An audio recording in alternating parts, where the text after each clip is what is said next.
VoIP বিওআইপি ব্যবস্থা উন্মুক্ত করে এই খাতে উন্মুক্ত প্রতিযোগিতার ব্যবস্থা করা হবে।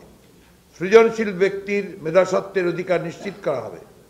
শুধু সাবকন্ট্রাক্ট নয়, আন্তর্জাতিক চুক্তি সম্পাদনে স্থানীয় কোম্পানিগুলোকে সহায়তা দেওয়া হবে। একই সঙ্গে স্থানীয়ভাবে উদ্ভাবিত সফটওয়্যার ব্যবহারে স্থানীয় কোম্পানিগুলোকে উৎসাহিত করা হবে।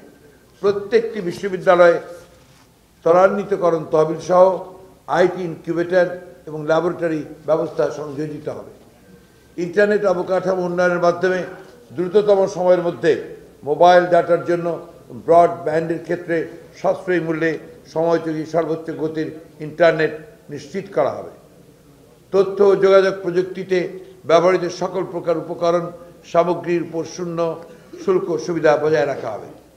মেট্রোপলিটন এলাকা, পৌরসভা, সকল শিক্ষা প্রতিষ্ঠান ও অন্যান্য প্রশাসনিক কেন্দ্রসমূহকে ক্রমান্বয়ে স্মার্ট সিটি, স্মার্ট পৌরসভা, স্মার্ট গ্রাম ও স্মার্ট ক্যাম্পাসে রূপান্তরিত করা হবে। ক্রীড়া ও সংস্কৃতি আগামী 5 বছরের মধ্যে খেলাধুলার কয়েকটি ক্ষেত্রে বিশ্ব মানচিত্রে বাংলাদেশ যেন একটি গ্রহণযোগ্য স্থান করে নিতে পারে, সে লক্ষ্যে পরিকল্পিত ও কার্যকর পদক্ষেপ গ্রহণ করা হবে। খেলাধুলায় আন্তর্জাতিক মান অর্জনের জন্য প্রতি জেলায় একটি আধুনিক প্রযুক্তি নির্ভর ক্রীড়া একাডেমি প্রতিষ্ঠা করা হবে।